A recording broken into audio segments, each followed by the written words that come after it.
ગામિત મજૂર અધિકાર મંચ મજૂર સંગઠનના ડાંગ સચિવ તરીકે કામ કરું છું. ગત તારીખ 15/4/2026થી વ્યારા સુગર અને મહુવા સુગરમાં કામ કરતા કામદારોને એમનું જે કામગીરીનું વળતર છે, જે એમનો કમિશન છે, એ સુગર ફેક્ટરીઓના સંચાલકો અને મજૂર ભરતી સુપરવાઇઝર એ લોકો દ્વારા 4 દિવસથી ગલ્લા તલ્લા કરીને ચૂકવણું કરવામાં આવેલ નથી. 3 દિવસથી મજૂરો ત્યાં વ્યારા સુગરના કમ્પાઉન્ડમાં બેસી રહ્યા, પણ કોઈ એમને પૂછવાવાળો નથી. અને હારી તાકીને છેલ્લે અમે ગઈકાલે રાતે મજૂર ભરતી અધિકારી ભરતભાઈ ભોયેના ઘરે ગયા તો ત્યાં સવારે અમને એવું જાણવા મળ્યું કે અમે તો પૈસા સુગર ફેક્ટરી પાસેથી લીધા છે, ઓછા લીધા છે, પણ ત્યાં વધારે બતાવે છે. હવે એ બાબતે અમે એમડીને પૂછ્યું તો એમણે 70 લાખની વાત કરી અને ભરતભાઈને પૂછ્યું તો એણે 27.5 લાખની વાત કરી. તો આ રીતે આ કામદારોના પેમેન્ટના પૈસા આ લોકો ચાવ કરી જાય છે અને મજૂરોને રખડાવીને એમના મહેનતના કાળી મજૂરીના પૈસા જો નહીં ચૂકવવામાં આવે તો મજૂરોની હાલત એકદમ કફોડી બની ગઈ છે. અને એને લઈને આજે અમે ડાંગ કલેક્ટરશ્રીના કચેરી ખાતે એક આવેદનપત્ર ડાંગ સંવિધાન સેના અને મજૂર અધિકાર મંચ તરફથી કામદારોને લઈને આપેલું છે.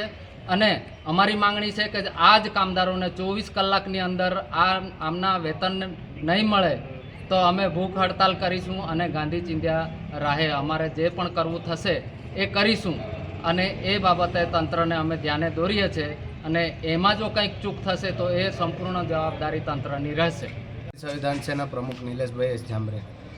આજે ગતરોજ મારા પર ફોન આવ્યો અને મને એવું કહેવામાં આવ્યું કે આપણા ડાંગ જિલ્લાના આદિવાસી મજૂરોના પેમેન્ટ અટકાવવામાં આવ્યા છે.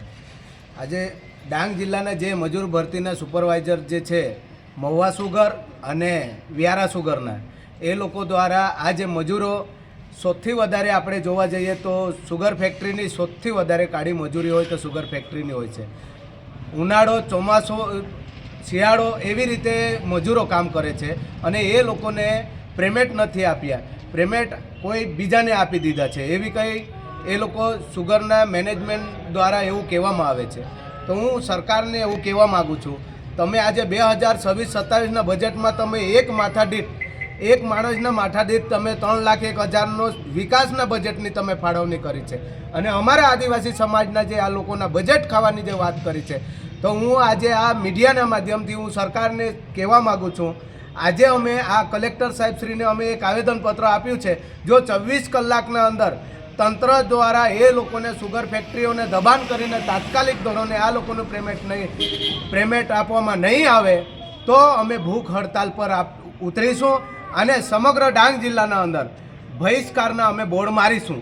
એમાં કોઈપણ તંત્ર જો અમને દબાવવાની કોશિશ કરશે, અમે આદિવાસી સમાજને એ લોકોએ છેડવાનું કામ કર્યું છે, અમે કોઈપણ દિવસે એ લોકોને સહન કરવાના નથી. આજે અમે બધા જાગૃત છીએ. આજે આ મીડિયાના માધ્યમથી તમે જોઈ શકો છો, આ નાના નાના બાળકો લઈ આજે ચાદરો લઈને આ લોકો 3 દિવસ સુધી વ્યારા સુગરના ગ્રાઉન્ડમાં જે એ લોકો ભૂખે પ્યાસા પડી રહ્યા હોય તો સરકાર શું કરે છે એના નજરમાં કેમ નથી આવતી? આજે ઇલેક્શનમાં મોટા મોટા નેતાઓ જ્યારે ક્રિકેટ ગ્રાઉન્ડને જ્યારે ઉદ્ઘાટન કરવાના હોય તો એ લોકો કલાકમાં દોડી જાય છે અને સ્થાનિક 173 ડાંગ વિધાનસભાના ધારાસભ્યને આ મજૂરો દ્વારા જાણ કરવામાં આવી કે સાહેબ અમારી આ પરિસ્થિતિ છે, તેમ છતાંય પણ એમએલએ સાહેબ ત્યાં સુધી પહોંચ્યા નથી. જેથી કરીને અમને ગુસ્સો આવે છે કે અમારા આદિવાસી સમાજ પર આટલો મોટો શોષણ થવા છતાંય પણ તમે ત્યાં નથી ગયા, એટલે અમને જુસ્સો થવા પર તમે મજબૂર કર્યા છે. અમે એક સંગઠન લઈને ચાલીએ છીએ. આ લોકશાહીનો દેશ છે. લોકશાહી દેશના અંદર આ આચારસંહિતામાં પણ અમારે આટલી મોટી સંખ્યામાં આવવાનું કારણ એ જ છે. અને 24 કલાકના અંદર જો આ લોકોને પેમેન્ટ આપવામાં નહીં આવશે તો અમે કલેક્ટર કચેરીએ અમે ભૂખ હડતાલ પર ઉતરીશું. એની તમામ जबाबदारी આ सरकारी तंत्रनी રહેશે. जहन तक आम्हाला देत नाही से आम्ही रात्रीच रखडना आजू बी आम्हाला पैशासाठी रखड भरतात. आम्ही बारीक बारीकला पैसा लिहिसनी लोक आमने घरा आवरी येतात. मग सरकारला सांगा का आमनी तुम्ही मदत करता कुणाने बी तर आमनी मदत करायचं.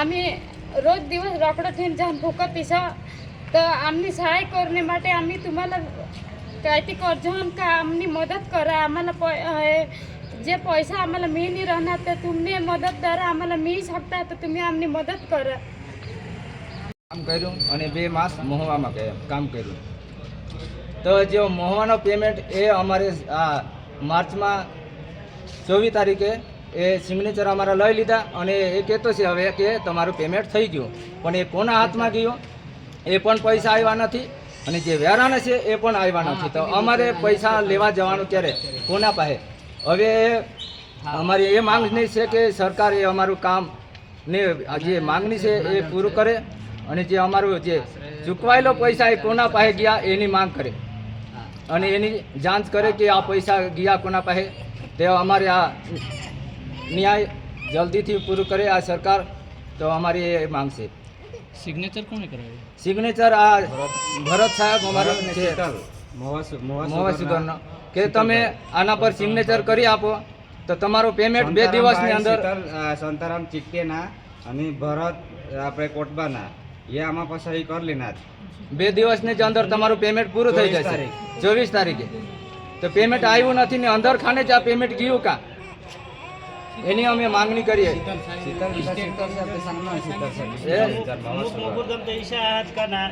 સિગ્નેચર કરેલો જ નહીં સહી કરેલો જ નહીં બિલ છતાંય તે પૈસા લીલી ના હાથ આ પૈસા ગયા હતા એ પૈસા ગેત કઢો મુકરદમને પૈસા નહીં મળે તે પૈસા ગેત કઢો ભરત સાહેબ ની ઠગીશની સહી કરી લીધી પૈસા તમારે તો બિલ આજુ આમાં પાછું હા તે ખાલી કાંઈથી બિલ જ હા બિલ છે ને અમારે પહેલા બિલ બિલ 18 તારીખની ગઈ યાર આ વ્યારા સુગર થી ખાલી અમને વાઉચર મોવા સુગર થી ખાલી અમને વાઉચર મળેલી છે ધીરે મસ્ત આ જો છે તો મુકારદમ મંજૂરનું વાઉચર આ અને આ છે તો ખાલી મુકારદમનું વાઉચર એ બેઉ ખાલી વાઉચર મળેલું છે અમને પૈસા નથી